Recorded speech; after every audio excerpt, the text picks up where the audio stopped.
Hey, what's up, Lorcana Goons? You're here watching Lorcana Goons channel. I'm Kevin. We're here with Bag. Say what's up. What's up, Lorcana Goons? We are here ready to do another top 8 overview with you guys. Yep. Check these out. We have our Lorcana HQ September Constructed Tournament Top 8. So if you don't know what Lorcana HQ is, they are a Facebook group, in Twitter, Instagram, they do everything. They have a Discord specifically, though, that has been around since Lorcana was first announced, and a lot of players go in there, discuss the game, discuss deck building strategies. More importantly, they do tournaments through Pixelborn, which is the online simulator. A lot of Pixelborn players go in here and talk about their experience on Pixelborn on Rated and how well they do. A lot of consistent people within the top, I want to say 50 Pixelborn players, constantly post their deck lists here and enter these tournaments. So it's a pretty competitive space.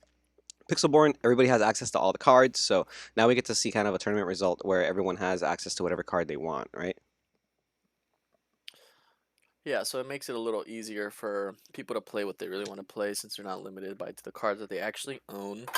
So, and with that being said, what do we still see right here in the top 8? The Ruby Amethyst. Oh, yeah, Ruby Not Amethyst. substantially different from the rest, but it's still majority of the top 8. Yeah, almost half. It's crazy how it's not half this time though. And there's a lot more diversity in the top 8. But I do want to point that out also. When people have more accessibility to be a little more creative and stuff, then you don't really see the same like mass amount of decks at top. But Ruby Amethyst obviously still a big contender there. But then we have, what is this? It's a Amber Sapphire. That's interesting. Three Amber Amber Sapphires. Amber Sapphire taking in equal placing as the Ruby Amethyst here. I like the deck. I like anything Sapphire, really. Blue's my favorite color, which plays a factor in why I'm playing the deck. But I'm currently playing the Sapphire Steel, which we do see here in the top 8, but I am interested to see how the Sapphire Amber comes up in the meta. Yeah, me too. So let's go ahead and get into our first deck list. It's gonna be Devic Knight, Song mid range top 8. So I do want to give a shout out to Devic Knight because he is the dude who actually posted all this information in the Lorcana HQ Discord. So I'm not entirely sure how you acquired all this information, if you're one of the tournament organizers or if you're just like involved heavily. But regardless, thank you for the info. Very important info. So we know this deck. It's the mid range Song deck that plays You Have Forgotten Me, which is a toxic card in my opinion. You make your opponents discard 2 cards. We are familiar with this deck. It is playing Moana. It is playing the Princess Rapunzel to heal that Moana, and Surfer Stitch to kind of get you into the later game. He is playing the Simba, the 7-drop Simba. What do you think of that? I like that Simba. 7-drop Simba, 4/6 Challenger 4, 2 lore, and then what is it? Gains evasive during your turn. And it has Challenger plus, yeah, Challenger plus 4. So, I, So, I mean, obviously it's there for going against any of the evasive decks. You want to have it out to the evasiveness, like just on board at all times. Because sometimes the smash isn't enough, or you don't have the combo smash grab your sword. It's a good card to have on board to clear those, especially a deck like this, because it's mid range, obviously, and you just want to do your thing, summon your creatures, but you don't have a lot of clearing power with this. So I can see the use of that Simba coming in.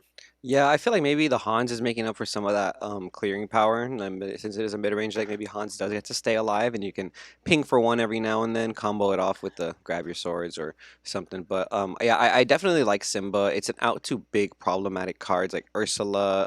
It's like the evasive strategy you said against the Ruby Amethyst deck. It outs their Goofies and their other evasive monsters that people are playing now. So and then the body on it is crazy. It's usually always going to be at a 2-for-1. You know what I mean? If you successfully drop that on the board, it's probably going to get rid of 2 characters.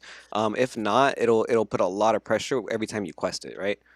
The thing about Hans also with this type of deck is because you are playing the Rapunzel to heal, so like maybe there's creatures that are like 2 damage gonna clear once your Hans, but even at 1, and you're able to heal him up, so he may stay alive a little longer than if he was in like a Sapphire Steel deck. Yep, that's true. Comboing it off with the healing power of like Akuna Matata or something helps a lot, I'm sure. Yeah, All right. So I'm sure he gets more value in the game with yeah. the healing. All right. So let's go to the next list since we know about this deck already. This deck by This is something I want to play so bad because I just love the way it looks. The color combination's amazing, and it still has a sapphire in there. Yeah, this is by Bjornfot. If you don't know who this guy is, he's very active in the Lorcana HQ, very active on Pixelborn, one of the top players I've seen on Pixelborn. He posts a lot of different deck lists that he sees success with, and it's a really great contributor to the community right now for deck lists and just overall like metagame play. I think this dude is definitely gonna go places in this game. I love seeing his deck list and his reports on like the decks he's playing. It's very informative. I highly recommend you check out his stuff on Lorcana HQ. But let's look at this deck list, man. You said you like the color combination. I personally like the fact that he's playing cards like Smee. He's playing the Minnie Mouse Princess. He's playing Flounder. Everyone knows Flounder's the goo. When I first looked at this list, I was like, "What's your win condition?" But then I'm just looking at it more and more, and I'm thinking, well, you just in time for Fat Maleficent, and then you combo with Eye of the Fates, and like how do you kill like cards that heal up that have 3 lore constantly? This is interesting. The thing about this deck is, you got those little creatures that are coming out early with either the two lore or the big booties. Like that Minnie Mouse 2/3 can actually help you a lot with clearing, especially against like a steel amber deck. You can clear a bunch of little guys with that little mini. Um, and then like you said, turn just in timing, turn 3 for that maybe that Maleficent would be crazy, or even the Aurora might be even crazy. You can even Moana. Honestly, any card that you just in time, depending on the scenario, is just like it's just crazy. You bringing it out Yeah, turn 3. Like I any of those cards turn 3, I'm gonna be like, okay, how am I gonna get rid of this now? What else is coming? It's too much pressure. like the least impactful one you just in time is probably Jasmine, but maybe you're more than likely either gonna like shift into Jasmine, or or even if you do bring out a Jasmine on turn 3, like that opens up your ability to let it go. It opens up your ability to even Rapunzel next turn if you have to use the Jasmine. I believe Jasmine has an effect that also heals the princesses. So if you're curving from the mini into the It's Jasmine, then you can save your mini. it's when you play it or when you quest with it. So imagine getting that heal out there early, just boom boom, constantly healing. Yeah, yeah. Especially like you said, if you're using your mini to make those little trades in the beginning, And it's curving. from each of your characters. Ah, okay, okay, yeah. That's fat. That's a fat effect that people have been sleeping on a little bit. I like this Princess mid range. Very interesting. I'm sure people have been seeing it on It's a ladder. nice deck. Very new to me though. Very new to me. I need to play more Pixelborn, man. Some of these decks make me feel like I'm lagging a little bit on the Pixelborn grind. Mm-mm. So we'll go to the next deck. This is by Sapphire X. He just calls it mid. It doesn't look like mid. It obviously mid range, but this deck looks fired. No mids here, man. What do you think? That's Mm-mm. another blue yellow combination, but this one seems a little more less princessy. You're playing stuff like Hades, and then the you have forgotten me again, man. I gotta Yeah. stress that. I gotta stress how crazy this card is right now. The deck looks interesting. It definitely doesn't look anything too crazy compared to the last one we just looked at. Um, Clearly just pretty generic blue cards. Like they're still playing the Mickey in here, which in the previous one I don't think he was playing any Mickeys at all. Mm-mm. Yeah, he wasn't even playing any ramp whatsoever. I'm playing blue steel right now, and with the Mickeys, I kind of want to take him out and go another direction just because of how slow it feels, and especially with a deck like this, is that 3 drop Mickey really like putting you up that much like ahead if you're not playing full ramp? Like maybe you could have played something else in that 3 drop, especially because it's not inkable, and I don't see a fishbone in here. And there's a problem with the blue stuff sometimes, at least in my build, is having too many uninkables. It doesn't seem like it'll be a much of a problem here because you are only playing like what, like 10? Yeah, it's a really small uninkable count. The Mickey, it's a mid range, so yeah, it's probably doesn't really focus too much on I mean, he the does mana have the ramp. fill though, so I guess that helps with like the clearing too. Which Yeah, and I'm not too big of a fan of fill just because of that one health. the one willpower. It's too I sketchy like for Phil. me. I like Phil. I think the one willpower that Phil has is not that big a deal when you can combo it off with something like Smee. He got 5 willpower and 2 strength, and then if you have Phil and Smee, then that Smee becomes a 5 strength Smee, and then I like that. Yeah, it's a This five second, five. yeah, this would be the second. This is the second list with Smee in it though, so maybe we're sleeping on everybody's I Kevin like Hook's. me 2/5 is good stats, Mhm. especially with the heals and especially with the princess deck. There's just no reason not to have that body there, especially because you know it's gonna live, especially that early on in the game. Yeah, yep. Again, now I don't want to say maybe Mickey might be the way in this deck because you're playing into the mid range. You're playing into the later game, not necessarily trying to curve immediately, kind of like the blue steel ramp. I feel like maybe this is a little bit more you can drag it on with your early game, and then as you're drawing cards from your stitches, top decking a Mickey later on, this probably feels kind of nice, right? Because you get a free ink, like 10 to 11. I feel like it makes a difference, but again, I'd have to test it myself. I don't really know how this would play out for me. And not my favorite price play style. I'm more partial to aggro decks, but that you have forgotten me, man. I feel like I'll play any deck with that in right now. Yeah, yeah, you have forgotten me is just crazy to play against. Let me go ahead and go on to the next list. Um, so we have a Sapphire Steel Ramp here. This deck is Yeah, like so your deck. this is my color, the color I'm playing, color combination. They're very different. Still, obviously going for the same thing, just ramping up to big creatures. He's not playing the Mickeys. Yeah, he's not. He's He's actually playing. not even playing one jump ahead. He's just playing the fishbone. He's playing Grammatala though. That also is a Oh mana yeah, and the ramp. Grammatala. I'm not. I don't know. Grammatala's cool. It's just really, really slow. I mean, the body on board helps, but I don't see a fill in here or anything. So But oh well, he doesn't have Phil, but he is playing for Scepter of Arendelle, which is Phil effect without the body. You can use it, and it's a free. It's one yeah, ink, and that's then true. it's one ink. You just exert it for free after, and it gives support to one of your characters. So you're not playing Phil, so you don't get that body. But then you have stuff like Maurice to kind of combo it off with, Yeah, and then it lets you draw a card. So I like the item. I like that it's he didn't put item in this name. It should have been Steel Ramp item in my opinion, because like. yeah. The scepter seems like it's gonna be the main goal here. Imagine you have like Scepter Blaster, and then you have just a lot of mana to waste, and then you start grinding into the late game with Tamatoa. Like that seems kind of nice, right? Um, It uh, seems cool. Plasma Blaster is an interesting card because it reads like a good card. Like every when I read it, it just Yeah. sounds so good in theory, right? Like ping one every single time you can, but every time I've used it in application, it just doesn't do what I want it to do. But it obviously worked for Mans for Saf. I mean, yeah, for the Scepter's Sapphire. cool. Scepter's cool because it just like basically gives everything support, which you can make your Grammatala pretty beefy then. Yeah, and that probably makes it a lot more worth it to play something like Ramatala. But yeah, we'll go into the next list now since we have gone through all the blues. So now we're getting And to the what a what a surprise. surprise! Yep, we're getting to the Broom Goons. We got the Broom Goon deck over here with the purple, red, ruby, amethyst. I don't see anything too outrageously different here. No offense to J Linen, but so congrats to you on your top on the tournament. You are playing four mirror. You got to see that mirror. Make sure you're getting draw hmm cards in there, right? Four Befuddle I think is really good for the aggro matchups right now, and you're playing the Brave Little Double Tailor Mickey. Cauldron. Yeah, Double Cauldron, Brave Little Tailor Mickey. Those are like the things that stand out to me right off the bat. Other than that, I don't know. What do you think? Everything seems kind of normal. I guess he's playing three Pocket Watch. The items are so good in this The deck. three pocket watch, the virtue of one, He's playing magic all the mirror items. four. I He's think playing I a lot of I items. A think lot you of have to. items. You definitely want to have beast in your deck against this. I think you have to play all the items in nowadays. I see some lists not playing all the items. You should just play all the items.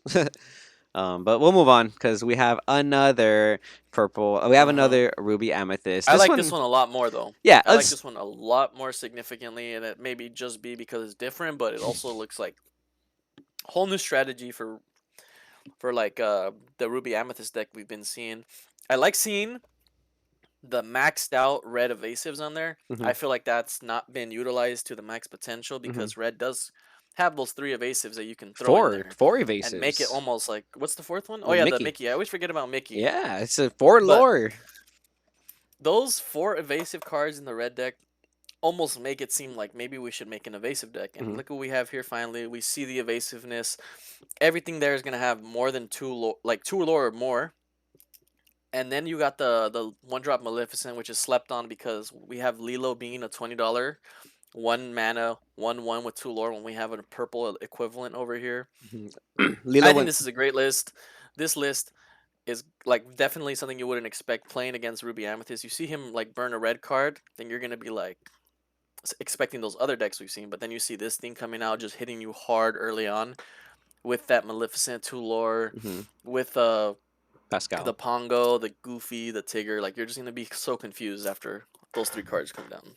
Yeah, Pascal gets evasive too, so that's like a fifth one in there. It's exactly what you were saying, man. I've been seeing people play Goofy and Pongo, and I've just been thinking, oh, why don't you play Tigger as well? And obviously the stats on Tigger are lesser than Goofy, so it's like kind of not worth it. But like if you're focusing on the evasive strat with the red stuff, I feel Mhm. like it's kind of nice, especially with the four Because you're still getting that 2 Pascals. lore, like Yeah, yeah. I mean, and it stacks. the other thing here that we notice, he's playing the Zeus instead of the Rafiki because, I mean, I'm assuming the +4, the one more damage is probably important, but we also noticed that Zeus has 2 lore. Hmm, That hmm. 2 lore, in comparison with everything here, just matches the theme of the deck. You're just trying to be a body, hit something hard, and then try to get that lore up. Yeah, I do want to also mention Lilo is now $15. You know, it did go down in price a little bit now that there is a lesser popularity in aggro decks, but nonetheless, Maleficent bidding her time is definitely slept on. I don't think this rare should be as cheap as it is right now. I think this is a very good card, and I kind of want to try this list on ladder because exactly what you said, you throw people off. Like if you start playing your early game and you don't necessarily open up Pascal or Maleficent, right? You play an early game, you set up like a mirror play, and then like turn two, turn three, turn four, you start playing Pascals and the evasive cards, you're gonna throw your opponent off, I think, and then Yeah, they're gonna for be sure. Especially a player like me, because I'm not gonna lie. I play if I see them burn a red card and I see them play a purple card, I'm gonna turn off my brain till turn 7, low key. But then if you start doing this, I'm gonna be like, whoa, what's going on? yeah, literally. Say I will literally turn off my brain till turn 7 and just hope for the best. But if you start summoning Pascals and Pongos and things Hmm. I have to clear, all of a sudden I'm I gonna be have to clear them now. confused. Yeah, exactly. I'm gonna be super confused. So congrats to I'm gonna be you. like, what is going on here? Why are we not playing? Why are we not waiting till turn 7? Why are you doing things? That's what I'm gonna be saying. And then if I do finally clear them, then you're gonna start doing the turn 7 plays. I'm gonna be like, bro, what is going on? Yeah, you just dropping Mickey's. Yeah, but yeah, I'm gonna try this one now. Congrats to Teddy Wynard for this top. And then we Yeah, have I appreciate you guys making this list because this is very interesting and it does kind of change up the top cut, not only for the players but for us reviewing these decks because there's probably these tournaments, multiple tournaments throughout the weekend that we're covering, and we're more than likely going to be seeing the same deck. yeah, I mean same So shout out to decks. this man for making this one. It looks really good. I'm excited to try it. Okay, So and then yeah, we're keep it up. going on to a Retroverse. This is top 8 also. This is a Amber Sapphire deck. He's playing the princesses, but he's also playing the Scepter of Arendelle, and he's playing the Phil. He And the eye. yeah, it's a little bit the other princess deck also played the Eye, but that's what I'm saying. It's a little bit different than the first list we saw with the princesses and the princess mid range. I'm thinking Scepter of Arendelle is slept on here, right? Like, so we're missing something because I haven't Yeah. seen this. And now I'm seeing it twice in one tournament. I'm gonna try. I'm gonna try some of these lists out. This one is I feel like has the same similar concept. You want to protect your princesses, heal them up, and you have Forgotten Me. There's probably your win condition in decks like this, right? I do also notice he's playing the scepter and the Phil. So imagine if you have like Phil and two other creatures, you support that other creature, making it like super strong with the scepter and then the Phil.